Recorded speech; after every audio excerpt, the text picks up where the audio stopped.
We are diving headfirst into the mailbag for today's show. We go from everything to, hey, who would we like to add on this year's team for a national championship run? What's the rotation going to look like next year? And then, well, some crazy ones like, how can we punish refs more for calling fouls? Yeah, let's get nuts. Are Locked On Spartans, your daily podcast on the Michigan State Spartans, part of the Locked On Podcast Network, your team every day.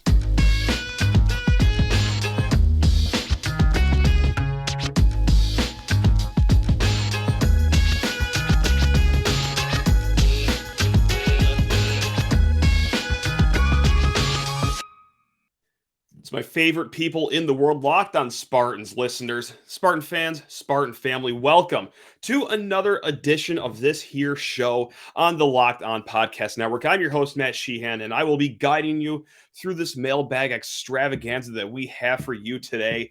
On tomorrow's show, yes, we will be breaking down the Ohio State game going on this weekend. Any other news that pops up, you always know where to find us. But before any of the mailbag gets opened up here, hey, this episode is brought to you by FanDuel Sportsbook, official sportsbook of Locked On. Make every moment more. Visit FanDuel.com/LockedOn today to get started. All right, well, let's just dive right into this thing. Without further ado, we've done enough housekeeping. Let's go into it. You ever have a question? LockedOnSpartans@gmail.com or hit me up on Twitter, Sheehan_sports, just like Spartan Evan did. If you could put one MSU basketball alum on this year's team besides Cassius to make a natty run, who would you pick? Think I would probably say Jaren Jackson Jr. with our big man problems. I think this would be a smart choice. Thoughts? My thoughts are that, yeah, I think Jaren Jackson is probably the favorite among Spartan fans to win this one. And positionally, as a whole, yeah, it has to be a big man. It has to be a big man. I haven't seen anything else this season that suggests anything else. I mean, even if we could include Cassius Winston, amazing player, did wonderful things here. Would love to give him another stab at a March Madness run. I still didn't even know if I would pick him just because that front court has been something else this year. So I am going to go Jaren Jackson, I think, but there are some guys that can have an argument as well. Draymond Green being one, look, we had this conversation with Connor Muldowney not too long ago. Hey, if you could add another player to this team, who would you add? And we talked about Draymond Green. And let's not forget, yeah, just because he's a veteran NBA player, probably at the back end of his career, still an amazing player. Yes, he's not as physically imposing as Jaren Jackson, but he's a world-class defender, one of the best defenders the NBA has ever seen. But I wonder if the intangible of him being a Spartan dog, if you will, or a Spartan leader, just chewing guys you-know-whats, I wonder if it'd just be too much for this team too quick, because the last few years on this team hasn't been like a bona fide alpha dog. We've seen it, sometimes this season, sometimes it's AJ when he wants to be. Sometimes it's Malik, but it's really hard to do that when you're in and out with injuries. But I almost wonder if like Draymond coming in and doing his thing would just send this team into like a shock, if you will. Like it just might be too much, too quick for this team that hasn't seen a leader like Draymond in their entire careers at Michigan State. And with that said too, yeah, Jaren Jackson, I mean, the guy has over 3 blocks a game in the NBA. Probably in the driver's seat for Defensive Player of the Year in the NBA. And yes, can step out, pop a few threes as well. And if I could just add this selfishly, and maybe you agree with this too, it'd be nice for Jaren to get one more March Madness run just so we can maybe possibly for once and for all hang up the stupid dialogue around what happened in that Syracuse game. Jaren should have played more. And no, I'm not. No, I'm not going to do this. I'm not going to go on and say how bad Jaren was in that game anyway and how Ben Carter was actually the right player. But I digress. Anyway, Xavier Tillman would also be a good pick. But yeah, I got to go Jaren Jackson.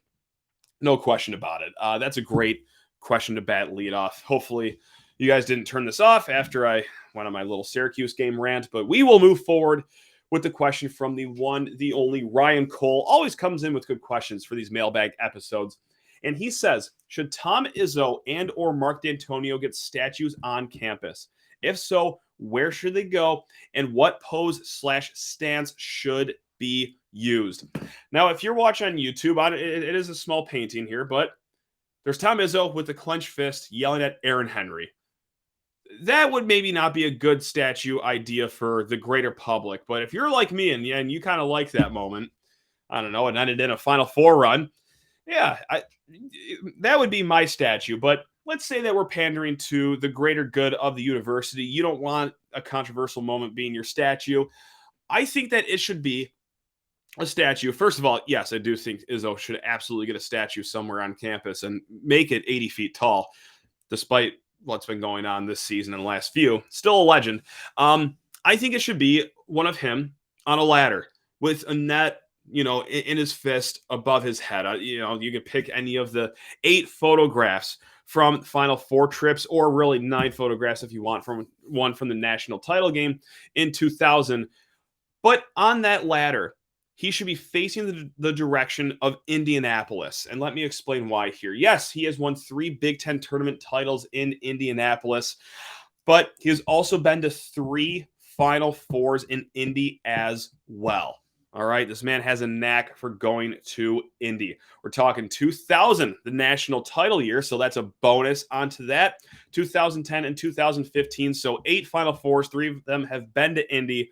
A lot of great magic has happened in trips to Indy. So, yeah, I think that, put him at the northeast corner of the stadium, have him facing the direction of Indianapolis. So there, he's also facing Breslin Center, his domain as well. Now, for Mark Dantonio, yeah, despite how things kind of, clunked to the finish line, you're still the all-time winningest coach at Michigan State. So, yes, I think that he should get a statue as well.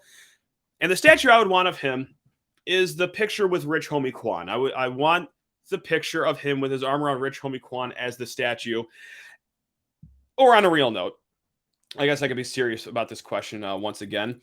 I think that it shouldn't just be Mark Dantonio. I think that Duffy Doherty and also Biggie Munn all get a trophy next to each other. Maybe you have 2 on one side, Mark Dantonio by himself, and then in the middle is a gap where fans can take pictures between the 3 guys. Because look, yes, Mark Dantonio did sensational things here, but so did those 2 guys as well. Some national titles back in the 50s and 60s. Also just what they did for the game as a whole in college football. I think that it's three trophies, 3 statues that get put up. Let's do it at the south end of the stadium or the north end. I don't have a creative solution for that. But, yeah, I think it should be all 3 of those gentlemen, not just Mark Dantonio. So, yeah, I think 2 for 2 there. Maybe I'm being a little too free with my statue handouts. But, yeah, I think that Izzo and Dantonio are definitely statue worthy. Zeke's fan page hit us with a trifecta of questions. The first one is best coping mechanisms after a loss. And it's easy for me. It's walk around the rest of your day, whether you're amongst friends, amongst family, or even amongst yourselves. Just walk around the rest of the day and lie to yourself and everyone around you and act like it didn't bother you. Just act like your mentality isn't completely affected and that, well, the next few hours of your day or just the entire day or the whole weekend, if it's that bad of a game, isn't ruined. Just see how long you can go with that before you start to realize that you're lying to yourself and that your loved ones around you start to realize that you are lying and they get to do this again with a mopey Eeyore of a fan. But yeah, that's usually my go-to, is just acting like you're not affected by a game that college kids play, even though it's incredibly disingenuous and doesn't do anyone any good. But are we going to change? No, absolutely not. His second question was Zeke versus Keon, 1-on-1. Who wins? Explain.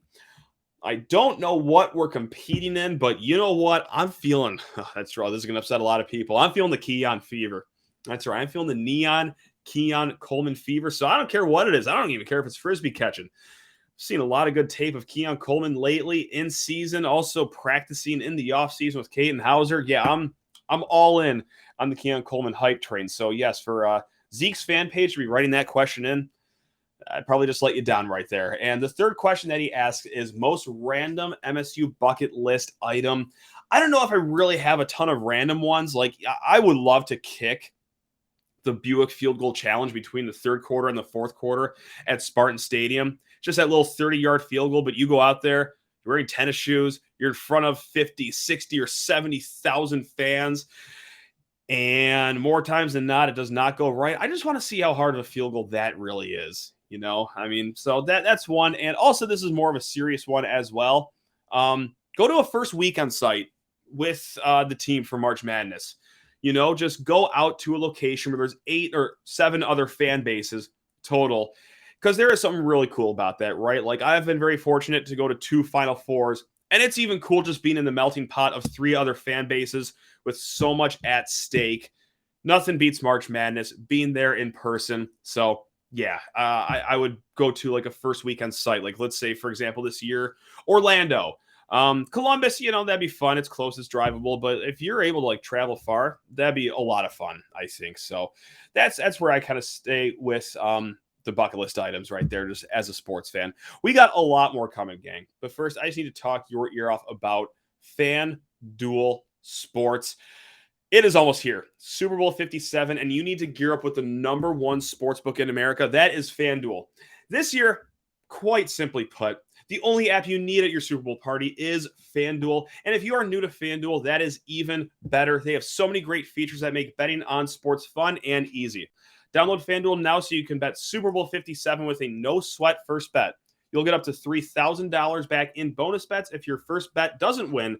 And FanDuel lets you bet on everything from the money line to point spreads. Who's going to score the first touchdown? Dallas Goedert. I read the script already. FanDuel Sportsbook app is safe, secure, super easy to use, and best of all, Mr. FanDuel is paying you instantly. You're not waiting around for days at a time, just waiting for your sportsbook to pay you. FanDuel is loading up that pocket instantly after you win your money. So join FanDuel today at FanDuel.com/lockdown to claim your no-sweat first bet on Super Bowl 57. That's FanDuel.com/lockdown. Make every moment more with FanDuel, official sportsbook partner of the NFL. And for this first question of the second segment, we are going to go to the email inbox. That's right, lockedonspartans@gmail.com. And this was sent to me by Ethan. And this one is for the parents out there, or the future parents. Let's get into it. As a father to a 1-year-old boy and about to have a daughter born in March, congratulations, first of all. I was wondering when you think is the right age and what sporting event to either bring just my son or the whole family, wife included, obviously. And he says factors I'd like to take into account: cuteness of pictures, kid friendliness, cost, impact on child, like will they remember or not. As your father to a son, that's right, my little guy's 2 years old, just wondering if you've brought him to East Lansing yet. Also, I have not brought the little guy to East Lansing yet. We live about an hour and a half away. It just doesn't really ever match up with his nap time. But if you're close to the Lansing area, I really think the best event, even if actually you're not even close to the Lansing area, I might try to do this year, is hit up the spring football game. I feel like that is going to be kid friendly because a lot of space in the stadium. This is not a sold out crowd. Everyone isn't on top of each other on metal bleachers. All right. It's free. There's usually a lot of side activities going on, like meet the cheerleaders or the dance team, or there's that youth football clinic that they still might do. So there's a lot of other side shows along with the game as well. And yes, well, it's a very boring game for, diehards like us, maybe. Doesn't really matter to the kids. I don't know if the 1-year-old or if you bring a month-old child to the spring game. I don't know if they're going to be worried about the spread of the spring game, to say the least. But I think it's a great opportunity to get pictures with Sparty, for example. It's going to be a lot less foot traffic there. So I have to say it's got to be the spring game. If not, then maybe one of those September non-conference football games, because I don't know how kid-friendly Spartan Stadium is. It has gotten better because you can bring a bag in the stadium, whereas in the past, couldn't bring anything in, and you had to get a ticket no matter how old or young your kid is. So they've made it a little more kid-friendly, but hey, everyone can do what they want. I don't know how desirable it is to be out there with like a toddler for 4 or 5 hours at a time in like 30-degree weather if you want to go to a November game, but more power to you. That'd be some good character building. So I'm going to go boring, but hey, sometimes boring is the safe pick with parenthood when it comes to going to events. So I think it's a spring game. I think the spring game is a good one. Or if you want another sport, any volleyball game. Volleyball is a great sport. I love volleyball. There's a point every 10 seconds. Most electric sport out there. All right, so that was Parenthood Talk with Matt and Ethan. Thank you very much for that question. $95 million man writes in, oh boy, how about this for a hypothetical? Mel and squad wins a national championship in 2025. Okay, cool. But he's then poached and goes to UCLA the next year, and we have to find a coach again. And note, nobody's impressed we just won a championship, and pickings are slim. Absolutely. I'm still living off residual of the Rose Bowl that happened about to be 10 years ago. And I'm still finding some fuel in the tank that propels me through life. And that was a Rose Bowl. That wasn't even the national title. Yeah, the granddaddy of them all, but you can get one step higher, and I'm still feeding off that. So a national title would safely keep me happy, just as a person, a fan, a member of society, for the rest of my life. Whether that would be the day after the national title, at just a incident partying, perhaps, or if I live to be 135 years old, I don't care how long I'm on this place for. One single national title is all I need in life to just make me the best version of, actually, or maybe the worst version of myself. But hey, well, let's find out in 2025. I'm all about that hypothetical. So yeah, I'll do anything for a national title. If that means just saying goodbye to Mel right after he brings home the bacon, okay, that's fine. I feel like we got off easy there. So yeah, I would like, you know what? I would like people to try to come up with a hypothetical where I wouldn't say yes to winning a national title, especially as quick as 2025. That would be really nice too. Man, God, could you imagine 5-7 1 year, 2 years later, you're just raising the trophy? Oh, talk to me. Let's go. Adam writes in, if you had never been to a football game at Spartan Stadium, what would be the perfect match to go to, and what would be the best build-up to the game? Now, you might have noticed that word that I just used, the perfect match to go to. And Adam's picture on Twitter is, I assume, him playing rugby. So I love it right there. We got a rugby fan talking what football match to go to. That's what I'm talking about, coming in with an open mind for football. And I think a great introductory game to college football, or specifically Spartan Stadium, is that opening game of the season. I mean, yes, usually it's against a directional school. It's not the Michigan game or a big, Penn State game or Ohio State game, but I think the vibes around that opening game are awesome. First of all, there's just a buzz in East Lansing that's excitement. The atmosphere was a little different, first game of the season, than it was late November. Kind of weary.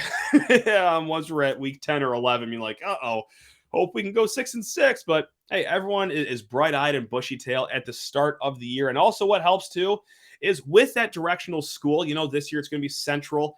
Last year was Western. Campus is usually buzzing pretty good. And it's not a heated rivalry like, Michigan, where it's kind of some angst in the air, some hatred in the air. No, for the most part, everyone is in a great mood. And that is also aided by the weather as well. So you get a full Spartan Stadium. I mean, it is usually a sold-out crowd for opening night. You get just a great party atmosphere. Everyone is positive at this part of the season, and you're also probably getting treated to whether that's not 28 degrees and sideways snow. So yeah, I would say the opening game of the Spartan season coming up, or really any season, is a great intro to college football. And hey, you know what? It gets even better too if it's a night game. Get to tailgate during the day. You don't have to wake up at 5 a.m. just to drive across the state to get there. I mean, so yeah, there's a lot of benefits for that opening game. Hopefully it's a Friday this year. Hopefully they can announce that somewhat soon. Eric wants to talk some X's and O's on the basketball court next year. He writes in, what is the potential rotation likely for the men's basketball team with this talented freshman class coming up? And this is all just a guess right now. I don't have any inside information or anything. Hopefully I will, in weeks to come after the season. But right now, this is all just my gut. Let's say Malik Hall and Tyson Walker are back, but Joey Hauser is gone. There's a lot of fascination with how this is going to get split up. First and foremost, let's talk about the front court, because right now, yeah, you'd be returning Sissoko, you'd be returning Jackson Kohler. maybe Sissoko still starts, or maybe it is Xavier Booker that starts at the 5. I know that, starting freshman isn't Tom Izzo's favorite thing, but when you have a kid that's a consensus top 10 recruit and things aren't going so well in the Mady Sissoko growth, that might be the play right there. Or Justin Thind has talked about this with me. We've done it on air, off air. Xavier Booker, he could just be a natural 4. So you'd split it between Malik Hall. I'm sure he would start. And then maybe Xavier Booker first off the bench. So with that whole breakdown, I think it's going to be Xavier Booker starting at the 5, Malik Hall at the 4 to start the season at least. And then starting at the 3, Jaden Akins with, Garrett Norton right behind him. Cohen Carr probably a backup at the 4, spelling Malik Hall.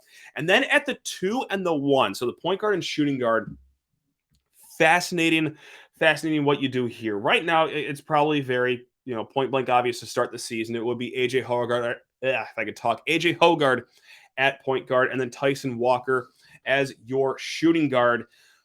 But man, this Jeremy Fears kid is really talented, isn't he? And one thing that's the knock against him is he is not, this physically imposing guy. He's about 6'1", which isn't like super undersized. But what the issue is here is that, can you play him off ball?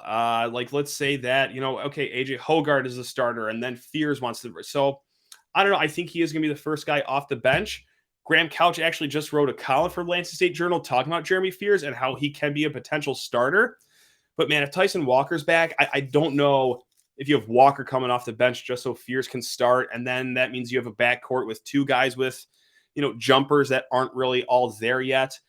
Fears, I think later in his career will be a reliable shooter, but I just wonder what that is like off the bat here. And that's not me saying it. That's his high school coach that we had on a few weeks ago that's saying that his jumper is still a work in progress. So I don't see him starting immediately, but man, all that he's done in his senior year is just blow up and just gotten way better. And that's on both ends of the court too. But yeah, I don't know, man. Senior AJ Hoggard and super senior Tyson Walker, I think they get the start there as well. And that also leaves Trey Holloman, as a really interesting prospect here. He'll be a sophomore. I think he's going to be third fiddle point guard next year. Certainly what he does shooting the ball isn't maybe turning a lot of heads, but at the end of the day, he still does have a lot of good skills with him. He's a solid defender. He's got that great wingspan. I think he's a good facilitator of the ball.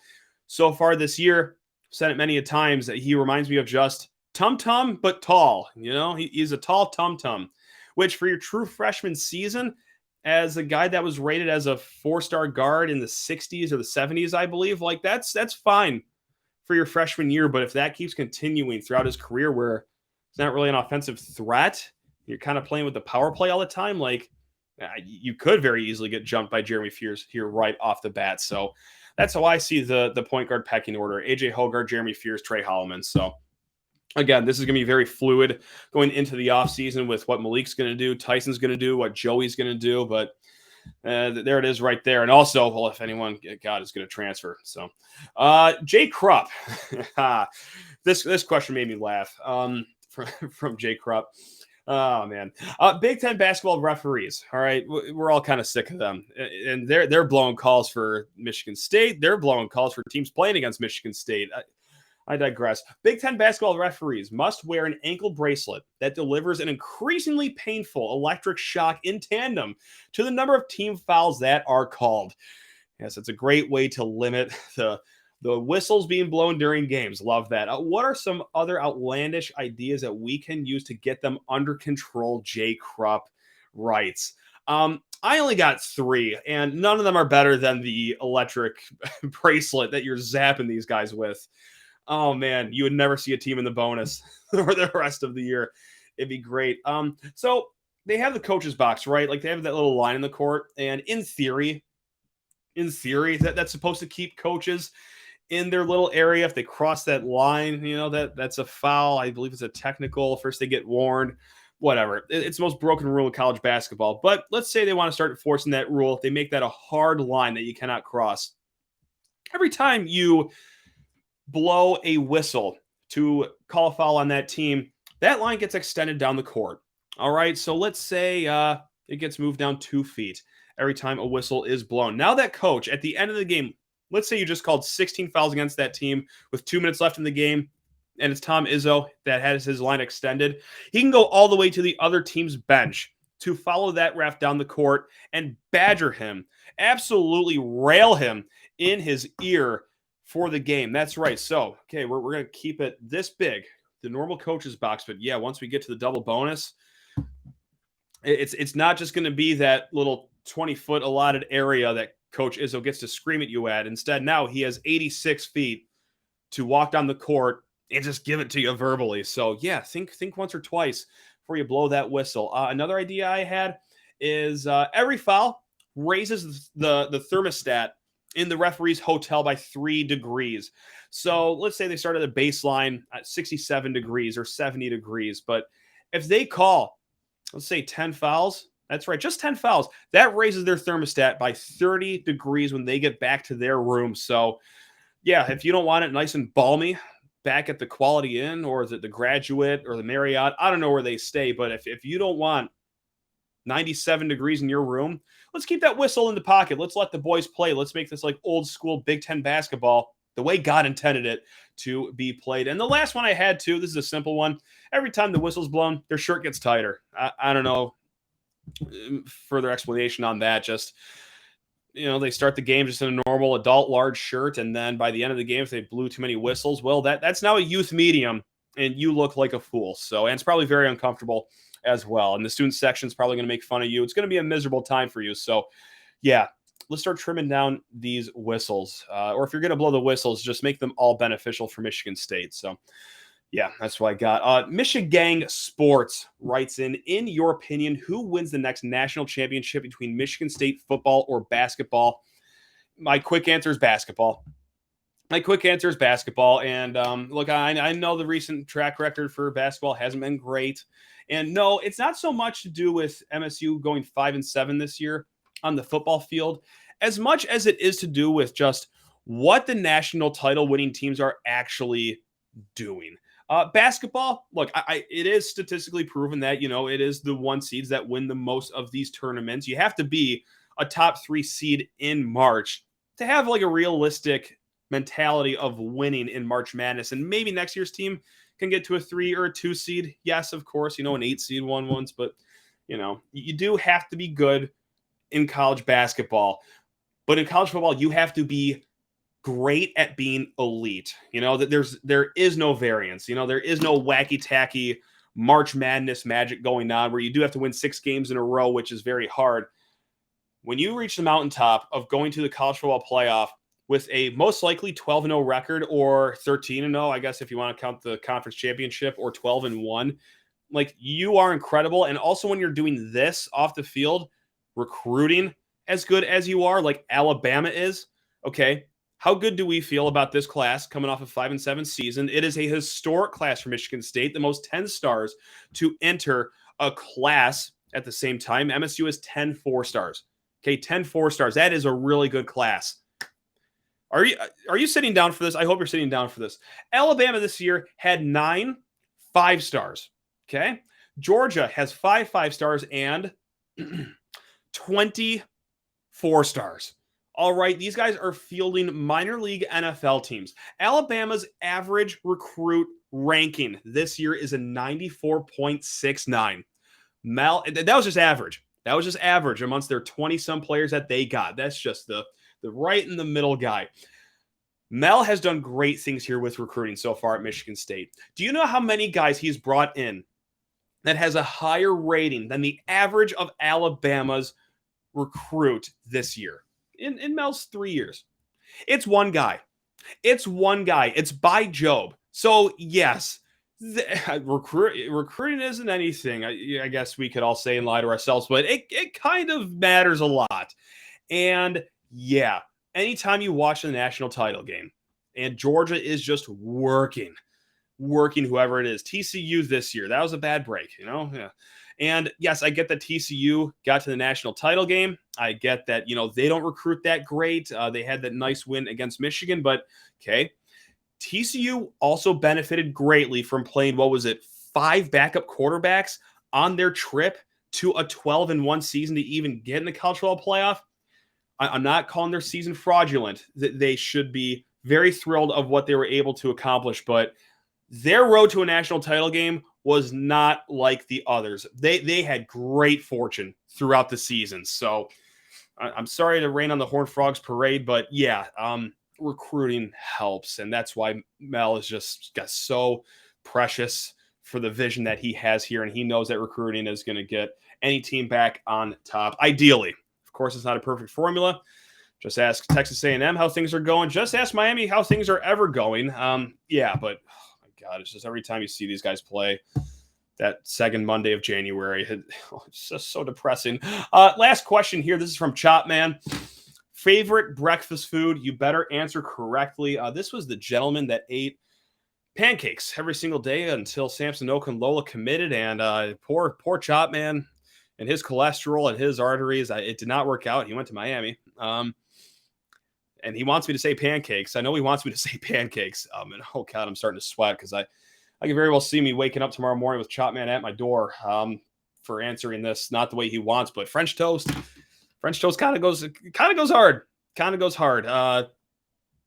So yeah, French toast. I'm sorry. I'm just going to end it like that. I'm not going to apologize any further, even though I probably just broke your heart. Sorry about that. How about that for an ending? Just letting you down.